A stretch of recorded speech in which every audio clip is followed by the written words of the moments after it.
In the 1750s, a wealthy English gentleman walked through the streets of London carrying something so shocking and unusual that strangers shouted insults at him from across the road. Coach drivers threw rotten garbage at him. One driver even tried to run him down with a horse-drawn carriage. His crime was not political. It was not religious. He was carrying an umbrella. By 1850, however, the umbrella had become one of the most iconic accessories of the English gentleman. Bankers, lawyers, and clerks across London carried one without a second thought. So how did one of the most practical objects in one of the rainiest countries on earth go from public disgrace to everyday necessity in just a century? The answer takes us through ancient Egypt, Imperial China, European fashion, angry London coach drivers, and one stubborn man named Jonas Hanway, who refused to stop using an umbrella in public. The story of the umbrella goes back more than 3,500 years to ancient Egypt. Paintings found in Egyptian tombs show parasols made from palm leaves and ostrich feathers held over the heads of pharaohs and gods during ceremonial processions. These were not designed for rain. The word umbrella comes from the Latin umbra, meaning shadow or shade. These early parasols were meant to block the sun, and they were symbols of power and status. If someone had servants holding a parasol over their head, it meant they occupied a high place in society. A similar tradition existed in ancient Mesopotamia, where carved reliefs show parasols held over kings during ceremonies and military processions. Shade was a privilege of rulers. Around 1100 BC, the Chinese made a major innovation. They transformed the parasol into something that could also protect against rain. Using silk and later paper treated with wax and lacquer, Chinese craftsmen created the first waterproof umbrellas. They also developed early folding designs, meaning collapsible umbrellas existed in China more than 2,000 years before they became common elsewhere. Like the parasols of Egypt, these umbrellas were symbols of rank. Chinese emperors were shaded by elaborate multi-tiered parasols, and in nearby kingdoms, the number of layers often reflected the importance of the person beneath them. The ancient Greeks and Romans adopted parasols after contact with Egypt, but in Europe, the object took on a different meaning. In Rome, parasols became strongly associated with women. Roman women carried them to protect their skin from the sun, and some accounts suggest they treated paper parasols with oil to make them usable in rain. Men generally did not carry them because they were seen as feminine. That association lingered for centuries. During the Middle Ages, umbrellas largely disappeared from everyday European life. People relied on cloaks and hats for protection from the weather.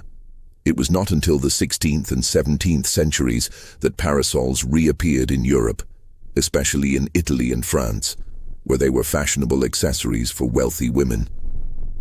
By the early 1700s, women in England were carrying parasols in public, and this was considered elegant and refined. But because they were associated with women's style in France, umbrellas still seemed completely unsuitable for English men. 18th century England had a rigid idea of masculinity. A proper English gentleman was expected to endure the weather rather than hide from it. If it rained, he wore a coat and got wet. If the weather was unbearable, he hired a carriage. An umbrella, by contrast, looked feminine, foreign, and unnecessary.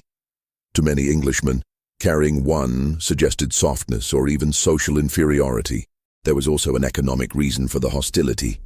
London's coach drivers and sedan chair carriers earned much of their money on rainy days. If people could walk comfortably in the rain under umbrellas, they might stop paying for transport. That is where Jonas Hanway enters the story. Jonas Hanway was born in 1712.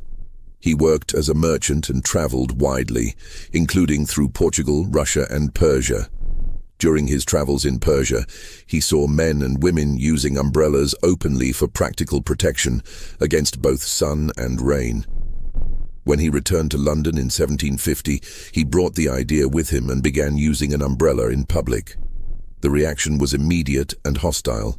People jeered at him in the street. He was mocked as effeminate and un-English. He was ridiculed for carrying what many saw as a woman's accessory. Some accused him of behaving like a Frenchman. Others considered it a sign of poverty, arguing that a true gentleman would simply hire a carriage instead of walking. The coach drivers were especially furious. Rain was their most profitable weather, and they understood that umbrellas threatened their income. Hanway was insulted, pelted with garbage, and on at least one occasion a driver reportedly tried to run him down. What makes Hanway remarkable is not that he used an umbrella once or twice. It is that he kept carrying one every day for roughly 30 years, despite the mockery and abuse. Hanway was not just a strange man with an unusual habit. He was a serious and influential philanthropist. He founded the Marine Society, which helped boys enter naval careers. He became involved with the Foundling Hospital for Orphans. He campaigned against the use of young children as chimney sweeps.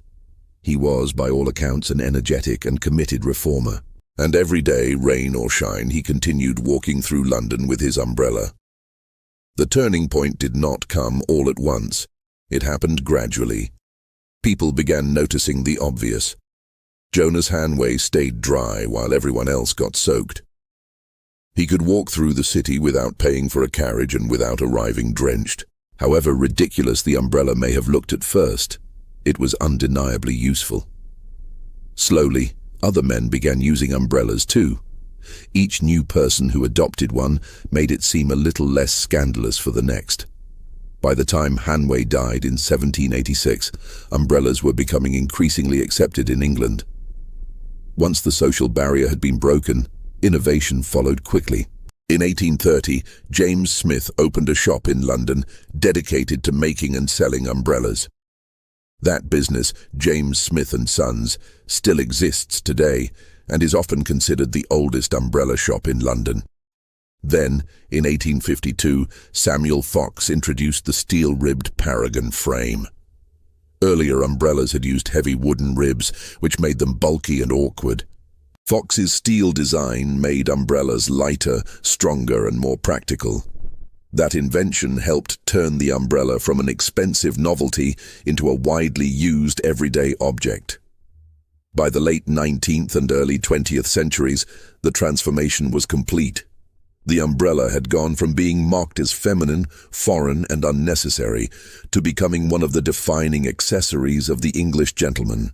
Today, umbrellas are so ordinary that most people never think about their history. They are mass-produced around the world, especially in China, and millions are bought, lost, and replaced every year. An object that once symbolized divine authority in ancient Egypt, imperial status in China, and social rebellion in 18th century London has become something people casually leave behind on buses, trains, and in restaurants. But the umbrella was not always ordinary. For thousands of years it was a sign of power, then a mark of femininity, then an object of ridicule, and finally a daily necessity. Its journey from royal parasol to everyday rain shield is one of the strangest and most revealing transformations in the history of ordinary objects.